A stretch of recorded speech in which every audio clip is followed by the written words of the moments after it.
Salut les gars, je suis Elikia et je vais vous présenter dans cette vidéo l'installation et les fonctionnalités de Footprint Pro pour TradingView.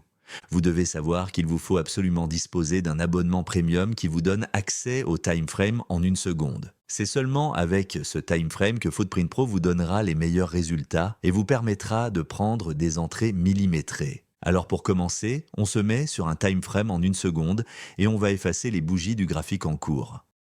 Clic droit dans Configuration, Symbole, Corps, Bordure, Mèche.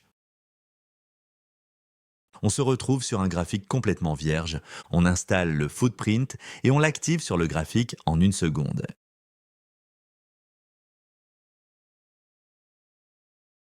On va tout de suite aller sur le dashboard pour voir comment cela fonctionne. Pour cela, je clique 2 fois sur la table en bas à droite. La première partie, Performance Optimisation, vous ne vous en occupez pas. Elle sert essentiellement à optimiser l'historique mémoire pour améliorer les performances de visuel du footprint. Laissez sur 4 heures. Et pour la date, vous ne la modifierez que lors des replays si nécessaire et seulement si un message d'alerte vous le demande. L'une des particularités du footprint, tel qu'il est conçu pour TradingView, c'est que c'est à partir de ce dashboard que l'on va paramétrer le time frame des bougies. Là, on est sur des bougies en 1 minute, on peut passer sur des bougies en 5 minutes et on peut aller jusqu'à 15 minutes. Ce qu'il faut garder à l'esprit, c'est que vous devez toujours avoir un graphique d'arrière-plan paramétré dans l'idéal en 1 seconde. Pourquoi ? Parce qu'en 1 seconde, on fige la réalité des échanges. On peut déterminer très précisément la répartition des achats et des ventes, bid versus ask, pour chaque niveau du range sans aucune approximation. Donc le niveau de range, c'est la hauteur de la boîte qui est ici. Cette boîte va être paramétrée à partir de cette cellule manuel range. Par défaut sur le Nasdaq, on est sur une boîte de 1 point, soit 4 ticks, en mode range automatique. Si j'en veux moins, j'enlève le mode range automatique, je mets 0,5 par exemple, donc 2 ticks, et là on a des ranges qui sont beaucoup plus affinées, qui affichent les contrats échangés. Je reviens pour ma part sur un graphique habituel. Personnellement, je trade sur du 1 minute et sur du 1 point de range. Ensuite, dans les réglages, j'ai le mode de calcul.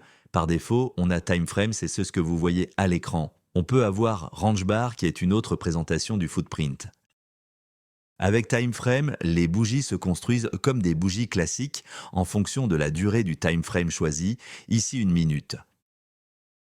Avec range bar, les bougies ne se ferment que lorsque le cours a parcouru un certain nombre de points. Ici, le range bar est réglé pour des bougies qui auront toutes 5 points de hauteur visuelle. Le temps n'a plus d'importance. Quand le marché est très volatile, les range bars vont se dessiner très vite. Quand le marché est calme, très peu de bougies vont se dessiner, ce qui élimine le bruit du marché. C'est le mode préféré des scalpers sur Footprint. Et la raison est simple, la cohérence. Il est beaucoup plus pertinent d'analyser 2000 contrats sur un mouvement fixe de 5 points, plutôt que sur une bougie d'1 minute dont la taille peut varier du simple au décuple. Moi personnellement, je vais rester sur le mode time frame car je ne suis pas un scalper. Ici, vous pouvez régler le style du graphique, soit en mode profil. Donc là, vous avez les bids et les asks, et vous avez l'ensemble de ces informations qui sont dans un histogramme. Pour le mode standard, on va voir ici l'histogramme à droite qui va être tout seul, les bids et les asks seront à gauche. Pour ma part, j'utilise le mode profil parce que ça prend moins de place sur l'écran, tout simplement. Dans l'histogramme, vous pouvez également afficher le total des volumes si vous le souhaitez. Actuellement, on a bid and ask, total des volumes. Je reviens sur bid and ask.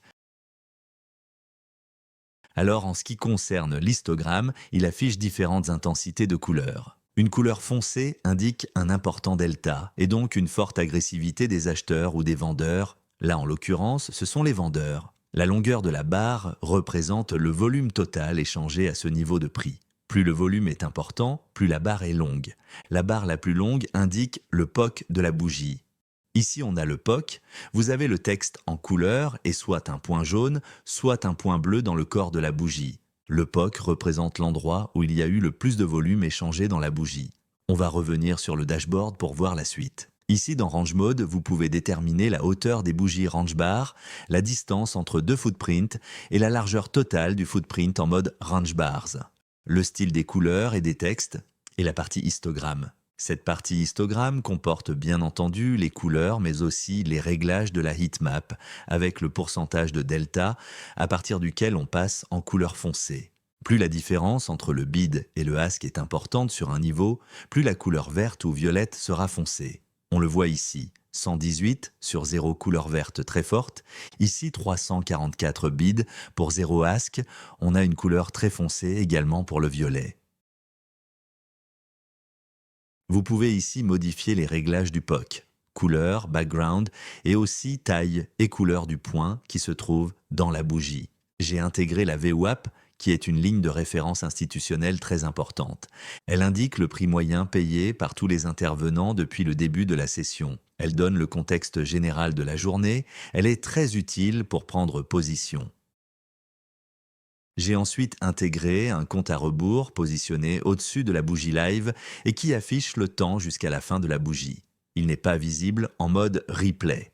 Ici, vous avez le module SMT Divergence. C'est un concept très utilisé dans les méthodes type ICT. C'est un outil sophistiqué conçu pour repérer des anomalies de corrélation entre deux actifs convergents ou divergents. Là, en l'occurrence, on va voir deux symboles convergents. Le Nasdaq, sur lequel je trade actuellement, et le S et P500, qui sont habituellement deux graphes parfaitement convergents. Normalement, ces deux indices bougent ensemble comme vous pouvez le constater sur ces deux graphiques. On voit une parfaite corrélation entre le Nasdaq en haut et le S et P500 en bas. Donc, normalement, ces deux indices bougent ensemble. S'ils se désynchronisent, c'est une SMT divergence. Cela indique souvent un retournement imminent car la smart money accumule ou distribue sur l'un des deux sans que cela se voie encore sur l'autre. Ici, on peut s'apercevoir qu'il y a eu une SMT sur une minute, le cours a pris quelques points. La force majeure de ce module SMT, c'est qu'il ne s'arrête pas à une lecture des divergences. Il utilise le footprint pour valider la SMT et n'envoie d'alerte que si l'intérieur de la bougie confirme réellement le rejet. Enfin, pour maximiser l'efficacité, il traque les divergences sur 4 unités de temps en même temps. On va revenir sur un plein écran. Moi, j'ai paramétré le timeframe du SMT sur 30 secondes, 1 minute, 2 minutes et 3 minutes. On pourrait mettre 5 minutes éventuellement. Attention quand même, une alerte SMT ne doit pas déclencher un clic automatique. Le contexte et la zone de prix restent rois. Cet outil est une arme redoutable qui vous offrira d'excellents signaux, mais gardez en tête que le 100% de réussite n'existe pas en trading. Utilisez-le comme une confirmation, pas comme une boule de cristal. Show Data. Cette information permet de voir s'afficher sous les bougies le volume total de la bougie ainsi que le volume delta, qui représente la différence entre le volume acheteur et le volume vendeur. Sur cette bougie, on peut voir que l'on a un volume total de 953 contrats échangés et un delta négatif, total des contrats vendus moins total des contrats achetés, de 273 contrats. Ensuite, nous avons le module Smart Live Assistant, qui est sans doute la partie la plus intelligente du code. C'est un module d'analyse en temps réel qui agit comme un assistant de trading.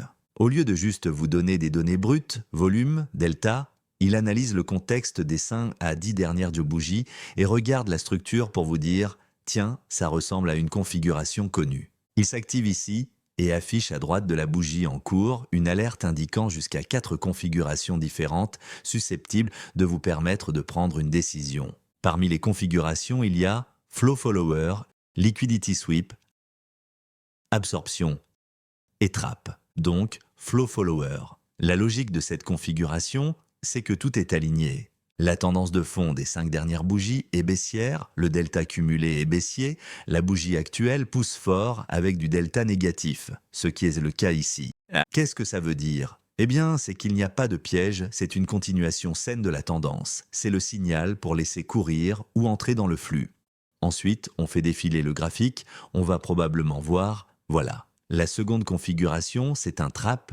Logique de cette configuration, c'est une divergence massive entre le prix et le delta. Alors très clairement, qu'est-ce qui se passe ici ? Le delta est très négatif, moins 360, mais la bougie finit en hausse. Les vendeurs sont piégés en bas. On a eu un gros volume, un delta très négatif, et une bougie malgré tout qui est remontée. On voit ici les vendeurs qui sont restés coincés en bas, 381 bids, 517 bids. Ce que ça veut dire, les traders agressifs sont piégés. Le marché va souvent partir à l'inverse pour les forcer à sortir. C'est un squeeze.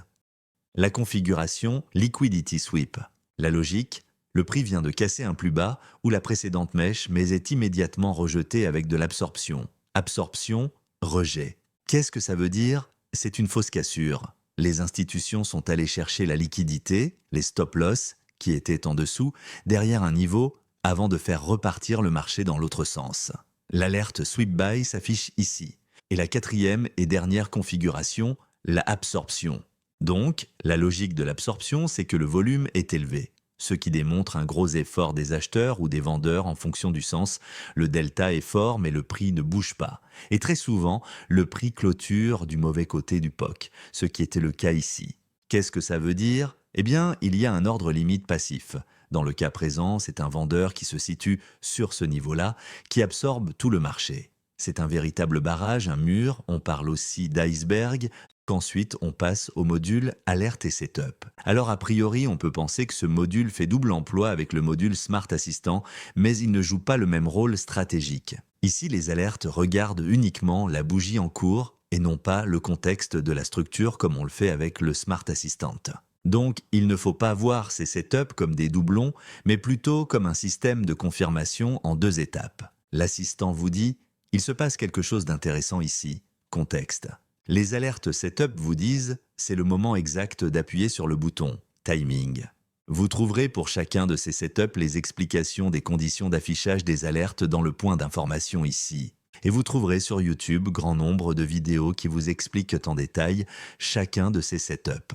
Voilà, j'en ai fini avec la présentation de l'outil Footprint. Si vous avez des questions et surtout si vous souhaitez que je vous donne accès à cet outil, je vous invite à m'envoyer un message sur TradingView ou par mail à l'adresse qui s'affiche en dessous de l'écran.